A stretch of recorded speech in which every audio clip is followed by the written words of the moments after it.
자, 또다시 7만 전자, 7만 원에 갇혀 있는 이 삼성전자. 제대로 실적 반영을 못하고 있고, 오늘도 주가는 그냥 뭐 강보합 수준인데 시가 대비해서는 아직은 좀 밀리고 있고, 삼성전자 속을 좀 들여다봐야 되겠습니다. HSL 파트너스 이형수 대표와 함께하죠. 어서 오십시오. 네, 안녕하십니까. 삼성전자에 쌓이고 있는 것은 현금밖에 없네요. 네. 시가총액이 지금 428조 원 정도 되는데 네네. 보유 현금은 제가 알기로는 캐시가 한 100조 원 네, 한 뭐 120, 130조까지 130 뭐 까지. 예. 돈만 계속 쌓이고 있고 뭐 왜 주가는 계속 밀리고 있고 네.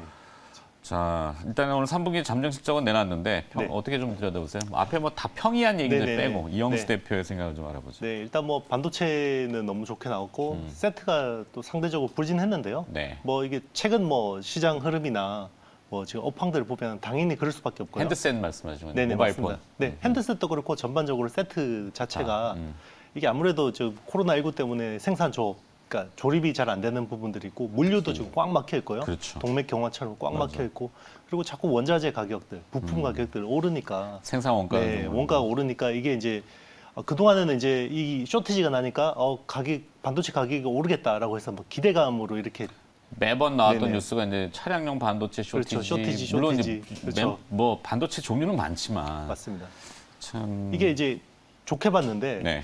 이게 계속 쇼티지가 나니까 이게 총 수요 전체 어떤 시장 수요 자체에 영향을 미칠 정도로 이게 이제는 악재로 인식되기 시작한 것 같습니다. 네. 그래서 이게 원래는 좀 호재가 아닌가라고 했었는데 이제는 좀 악재로 인식하는 이런 좀 이제 인식의 전환 이런 시점이라고 보고 있습니다. 네. 네. 자, 일단 뭐 주가가 말해주는 부분은 그렇게 볼 수밖에 없는 현실이죠. 네네, 책임지는 맞습니다. 즉시해야 되는데 우리도 반도체나 삼성전자 상당히 좋게 봤었잖아요. 네네. 뭐 틀렸다는 건 매번 인정해가지고 네. 더 저는 이상 계속 좋게 보는데요. 좋게는 보죠. 네네. 시간의 문제라는 건 누구나 다 맞습니다. 네. 알잖아요. 네. 그래서 이게 좀 뭐 이번 좀 이 그 발표에 있어서 좀 긍정적으로 보는 포인트는 뭐 좀 이따가 이제 말씀하시겠지만 네. 그 2나노, 3나노에 대한 로드맵을 이렇게 디테일하게 삼성전자가 이렇게 밝히는 경우가 별로 없거든요. 이게 느낌이 네. 총수와 네. 그다음에 실무진과 음. 회사에 이제 네네. 있는 분들하고 회사에 있는 분들이야 이제 뭐 주주도 생각해야 되고 회사를 생각했을 때 지금 멈출 수는 없잖아요. 그렇죠. 더 앞으로 치고 가야 되고 맞습니다. 격차를 벌이려면은 그런 기술 격차 이런 것들이 필요하기 때문에 계속 내놓는 것 같고 맞습니다. 총수는 너무 조용하시고 그렇죠. 네. 근데 사실은 총수는 뭐 네. 우리나라 기업 문화상 총수의 영향권을 이야기 안 할 수는 없기 때문에 그렇죠. 참 그게 안타까워요. 여기서 네. 이제 그 많은 현금 네. 뭐 120조가 얼마 있는지 잘 모르겠지만 네네. 그냥 나오는 뉴스들은 120조, 대부분 130조 네, 정도. 뉴스들은 상속세 얘기만 나오잖아요. 네네. 그렇죠. 네. 참 정기 방송에 할 얘기는 못 하겠고 네. 이따가 그래도 다시 유튜브 네. 저랑 희망을 하셔야죠. 가질 뭐 포인트가 저는 좀 네. 많은 것 같습니다. 그래도. 알겠습니다. 네. 자, 삼성 파운드리 네. TSMC 잡겠다. 네, 네네. 요 파운드리 사업부에서 네네. 2나노 반도체 양산 네네. 발표를 엊그저께 한 것 같은데 네네. 어떤 내용입니까 이거?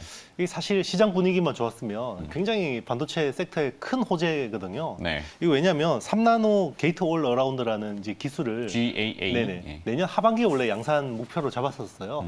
그런데 이게 6개월 앞당겨서 내년 상반기 중에 3나노 GAA를 양산하겠다라고 했고 그리고 25년도에 2나노 GAA 양산하겠다라고 이제 공언을 했거든요. 네. 이거는 이제 말 그대로 이제 TSMC를 기술로 제치겠다. 뭐 시장 점유율에서는 아직까지 너무 큰 차이가 나기 때문에 안 되겠지만 하이엔드 쪽 파운드리 쪽에서는 우리가 TSMC를 잡겠다라는 공식적인 어떤 선전포고거든요. 네. 그래서 이게 시장 분위기가 좋았으면 굉장히 많이 먹혔을 텐데 이게 너무 이제 시장이 안 좋으니까 그냥 은근슬쩍 그냥 넘어가 버린 것 묻혀버린 같아요. 재료가 네, 됐죠. 묻혀버린 재료가 된 것 같습니다. 덱스터에 붙였어요. 그렇죠. 덱스터는 네, 덱스터는 왜 상한가가 가가지고 모르죠. 그 이용수 대표가 네네. 뭐 IT만 하시는 게 아니라 여러 네. 가지들을 많이 하시는데 덱스터도 하시잖아요. 덱스터는 IT인데 왜 자꾸 IT가 그래? 컨텐츠도 IT입니다. 예. 컨텐츠 IT. CP&D 약간 그 네. 복합적인 형태의 네네, 맞습니다. 기업이니까 네네. 뭐 구분을 딱 짓는 건 그렇죠. 아니고. 메타버스의 핵심인데요. 어. 덱스터는. 네. 잠깐만 중간에 또 아, 덱스터 네네. 끼어들어서 그렇고 삼성전자 파운드리 네네. 사업부가 그렇게 네네. TSMC에 네. 대해서 이제 선전포고 네네. 공식적으로 했는데 네네. 이게 아무런 근거 없이 할 수는 없는 네네. 거고. 근데 GAA, Gate 네. All Around라는 개념을 네네. 혹시나 모르실 수 있기 때문에 조금만 설명을 주시면. 일단 이제 그 D램이 삼성전자가 네. 일본의 D램 업체를 제칠 때 네. 기술적인 굉장히 모험을 했습니다. 그때 당시에는 이제 트렌치 방식이라고 해서 웨이퍼에다 홈을 파서 하는 거였는데 스택 방식을 시도했거든요. 네. 그때 이제 구멍 그걸 들어가지고 그렇게 네네. 뭐 하나? 그런데 이제 위로 쌓는 방식으로 처음 시도한 거예요, 삼성이. 네. 그러면서 D램 세계 시장을 장악했고요. 네. 그리고 2000년대 초반에는 이제 그 당시는 낸드 플래시가 플로팅 게이트 방식이었어요. 네. 플로팅 게이트 방식이었는데 차지 트랩 플래시라는 기술을 처음 시도해서 뒤집었고요. 음. 이번에는 핀펫이라는 기술이 지금 메인스트림입니다. 네. 핀펫이 이제 네. 그 물고기 물고기 지느러미 지느러미처럼 형태의 그런 비유는 거고요. 많이 하는데. 그러니까 그 트랜지스터라는 게 스위치거든요. 네. 근데 스위치인데 얘가 닫을 때는 전기가 안 통하고 열을 때는 전기가 통해야 되는데 네. 닫아놔도 계속 통과하는 거예요. 왜냐하면 미세 공정이 워낙 좁아지다 보니까. 돌파를. 네. 그래서 이제 수도꼭지를 기존에 한 개라 그러면 요거를 세 개로 만든 게 그 핀펫이라는 거고요. 네. 이제 세 개에서 네 개로 가는 게 게이트 올 어라운드입니다. 아. 그러니까 쉽게 이야기하면 수도꼭지가 세 개에서 네 개로 된다라고 생각하시면 되는 그러니까 건데요. 정보가 네. 입력과 출력하는 그 네. 형태의 게이트들을 맞습니다. 다, 네. 다 두른다 이런 개념인가? 그러니까 이제 게이트 이 수도꼭지를 잠그면 물이 안 새야 되잖아요. 네. 그러니까 물이라는 건 전자 이동이라고 그러면요. 물이 안 새야 되는데 이게 계속 수도꼭지가 작아지니까 못 잡는 거예요. 그래서 이제 이 기존에 수도꼭지를 세 개씩 설치해서 잡았는데 이것도 안 되니까 이제 네 개 장악 이제 설치하겠다. 이게 이제 게이트 올 어라운드고 네. 예, 이게 저는 파운드리에서 또 뭔가 한판 뒤집기에 중요한 기술 어떤 포인트라고 보고 있거든요. 네. 하여튼 대단한 이슈일 수도 있지만 다 묻혀버렸다. 네네, 네, 맞습니다. 이게 뭐, 이건 좀 시간이 지나면 또 나중에 역사가 또 그렇죠. 네, 뭐 알려줄 겁니다. 네. 테스 기업으로 갑시다. 그러면 네네. 이제 삼성전자 뭐 좀 봤고 테스는 네네. 지난 4월에 네네. 소개해 주셨던 기업인데 네네. 흐름이 어땠는지. 네. 고점 대비 30% 넘게 빠졌습니다. 주가가 하락했어요. 네네. 네. 주가 하락했고요. 왜냐하면 이 상반기가 2,600억 매출에 영업이익이 550억 나왔습니다. 네. 근데 지금 시총이 5천억 정도 초반, 5천억 초반대거든요. 음. 근데 하반기가 그만큼 안 좋게 보고 있다는 거죠. 그래서 이제 계속 어떤 기대감이 낮춰지는 이런 시점에서 주가가 계속 그게 프라이싱 돼 있다고 보면 되는 거고요. 하반기는 좀 안 좋을 것 같습니다. 일단 뭐 눈높이를 낮춰야 될 것 같고요. 네. 뭐 하반기는 1,100억 정도의 영업이익 한 120억 정도 이렇게 보는 것 같습니다. 시장 컨센은. 좀 그런데 저는 긍정적인 부분을 말씀드리자면요.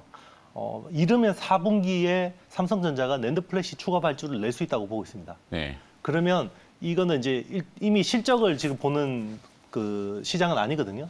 그러면 이제 수주가 나오면 이건 또 다시 기대감으로 그만큼 많이 빠졌기 때문에 또 반등이 날 수 있는 뭐 시점이 다가오고 있다였네. 네, 그렇게 보고 있습니다. 그 삼성전자 반도체 투자 확대 이 얘기들이 계속 나오면서 테스는 네네. 수혜 핵심 수혜주죠. 예, 아, 그래요? 핵심 수혜주입니다.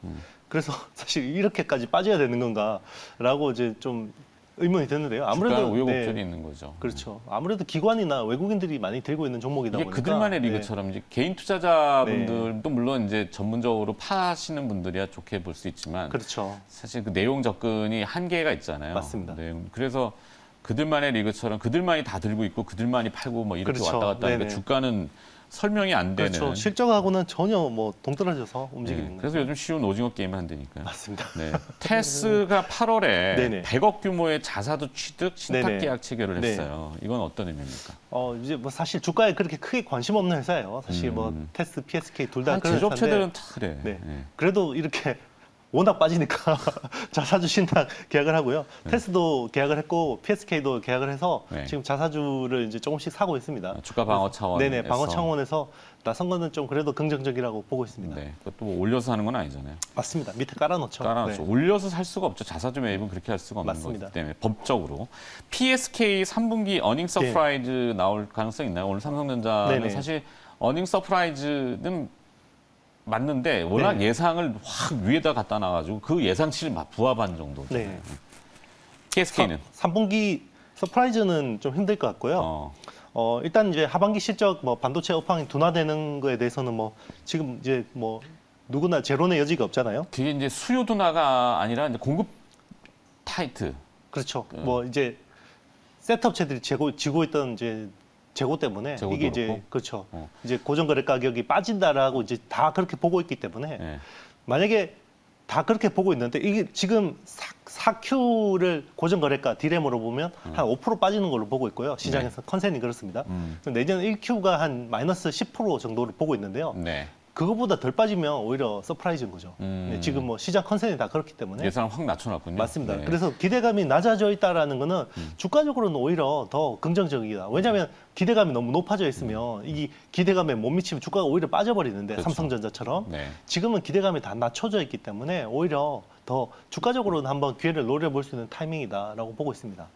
네. 그다음에 비메모리 수혜 및 해외 고객사 설비 투자 네. 수혜 이거는 어떻게 됩니까? PSK가? PSK 같은 경우는 이제 PR, 그러니까 포토레지스트 스트립 장비죠. 네. 이 이제 노광에서 이제 PR을 도포하고 이제 이걸 벗겨내는 장비인데요. 세계 1위 업체입니다. 이거는 애플리케이션을 보면 메모리도 하지만 비메모리도 적용이 가능합니다.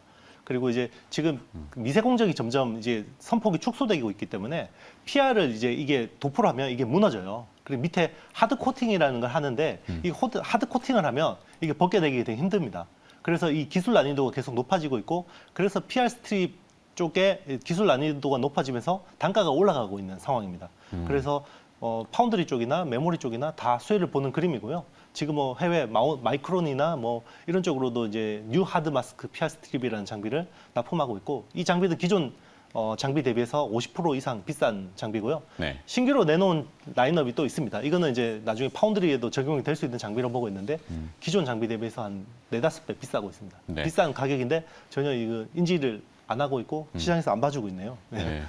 자, PSK까지 들어갔고 네. TCK 질문이 들어왔는데 네네. 잠깐 조금 네네. 봐주겠습니다. TCK는 SiC 링 업체입니다. 이게 실리콘 카바이드. 네네, 실리콘 카바이드 링 업체고 지금 낸드 플래시 쪽이 계속 고단화로 쌓고 있다 보니까 시가학이 굉장히 강해져요. 그러니까 플라즈마도 강해지고 그 어떤 체인버 안에 환경이 가혹해지다 보니까 계속 그 파츠가 빨리 소모가 되거든요. 그러다 보니까 기존의 실리콘 소재 대신에 파츠 대신에 SiC 소재를 쓰는데 이거를 사실상 독점하던 회사였어요. 네. 그런데 최근에 특허 소송이 있으면서 후발업체들한테 졌습니다. 그러면서 주가가 거의 반토막이 난 거고요. 반토막이 났는데도 불구하고 계속 이 회사가 어떤 시장 내에서의 어떤 선두 위치는 계속 유지가 되는 거고요. 그리고 뭐 마진이라든지 이런 매출이라든지 이런 부분에서 축소되는 것들이 전혀 흐름이 없습니다. 움직임이. 왜냐하면 SiC 쪽은 계속 커질 수밖에 없는 시장이거든요. 네. 그렇기 때문에 저는 뭐 주가가 반토막 나는 지금 시점에서는 충분히 매력적인 구간이라고 생각하고 있고요. 네. 뭐 이 시장 자체가 뭐 아주 축소되거나 새로운 플레이어가 들어와서 뭐 단가에는 압력이 오거나 이런 시장은 전혀 아니거든요. 네. 그렇게 보시면 되겠습니다. 알겠습니다. 네. 자, 못다한 얘기는 이따가 저랑 또 39금 유튜브 네네. 방송을 같이 하기 때문에 저녁에 또 보시고 바라겠고 HSL 파트너스의 이영수 대표였습니다. 고맙습니다. 네, 감사합니다. 네.